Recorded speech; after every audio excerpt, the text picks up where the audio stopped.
Hey folks, Fat Guy Flies RC. Sorry Mama had to work, so you got to put me at the GoPro. Going to take up the Kerbin T-28. Got the GNS performance analyzer in her for checking speed. All right, gonna take up this big beautiful beast.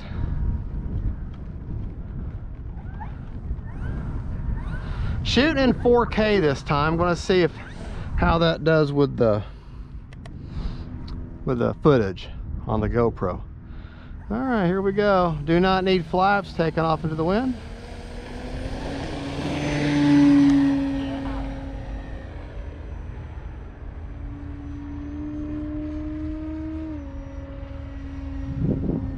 Just a beautiful plane.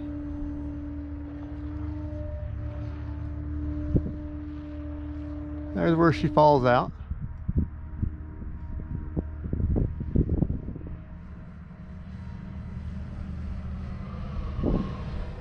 Now, her size is quite deceiving.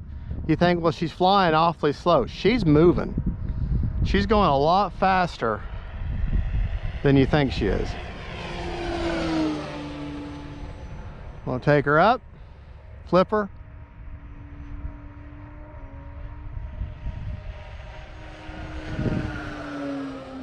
That should have gave my speed run there. Gear down. Time remaining 4 minutes.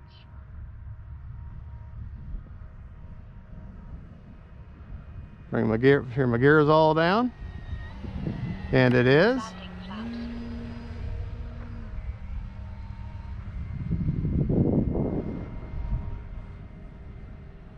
She is very easy to fly, very forgiving, but you don't let that lull you into a false sense of security. Any plane gets going too slow will bite you.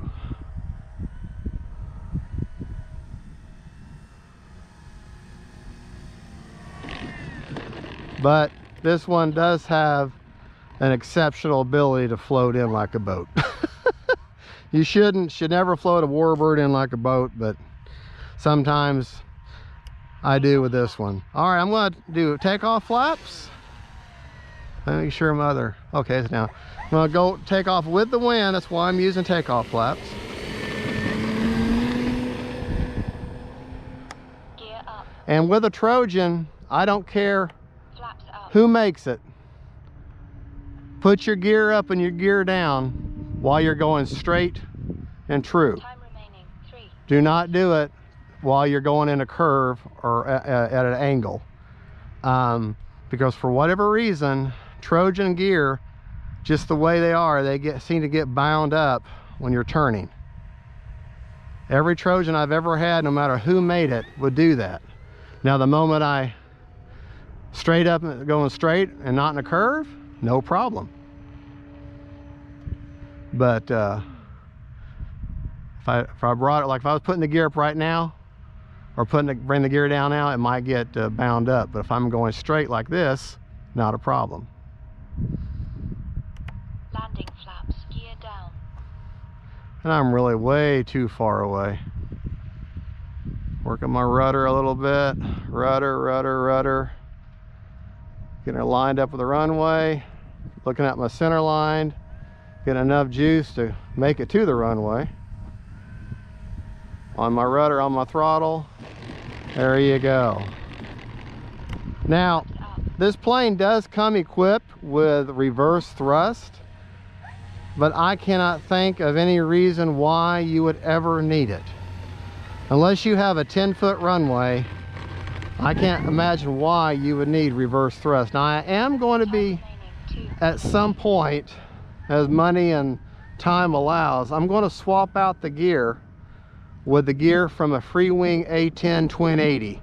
From what I understand and from what I've been reading, that gear is a simple drop-in and it has suspension. And because you spent $650 on this plane and they still did not give us trailing link suspension gear. Good retracts as far as the motor part goes, but the gear itself has no suspension at all.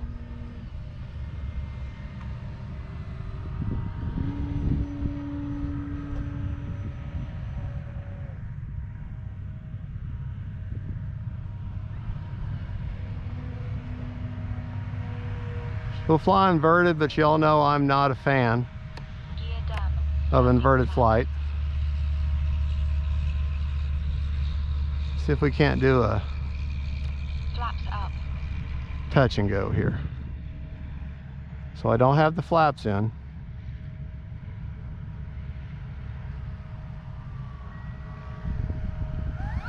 I didn't touch. That don't count. That does not count as a touch and go. I was almost touched. Time remaining 1 minute. Try it one more time, and then we'll do a landing. Run to 5,000 with a 30C Spectrum Smart Pack. Battery is right in the middle of the plane. Right in the middle of them two straps. There. That was more of a bounce and go. Landing flaps. I basically forced that one. And that's not a good thing to do, force it. I should have just barely touched, because that's hard on the gear if you bounce too hard. But suspension gear wouldn't have been that wouldn't be a problem. E-FLITE. 30 seconds. All right. I do love flying this plane.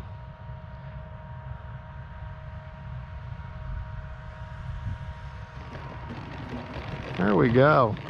When you're going into the wind like that, pulling off those greaser landings like that are much easier. Now, if I had a hard cross breeze or going with the wind, I don't think I could have gotten that beautiful of a greaser. All right.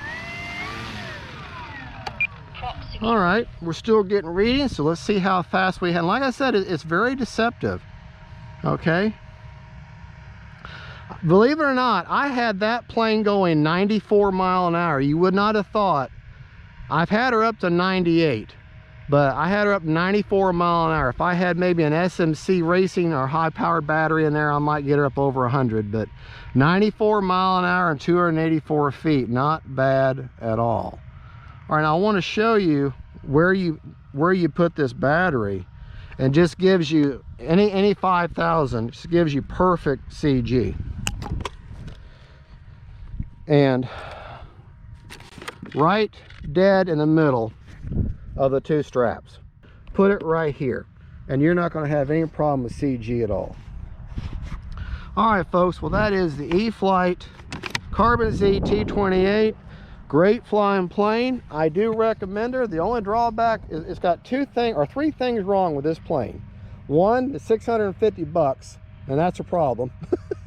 Number two, the yellow paint is water-based. It is very weak, and it will easily chip. I mean, if you look closely, I've got all, like, look right there on the rudder. That's just from barely touching the thing, and it easily chips. And number three, it needs suspension gear. You're paying this much for this plane. This should have suspension gear, okay, to handle these runways, because not everybody is blessed with a runway like we are. She can handle the grass, but suspension gear with the same diameter wheels and everything would be great. Well, folks, that's it. Enough griping about the plane. Thank you for watching. Y'all have a good one. Don't forget to like and subscribe. God bless y'all, and don't forget. Oh, wait, we didn't see how much was left in the battery, did we? But we can look at our fancy technology for that. Still had a third of the battery left. All right, y'all have a good one. Bye-bye.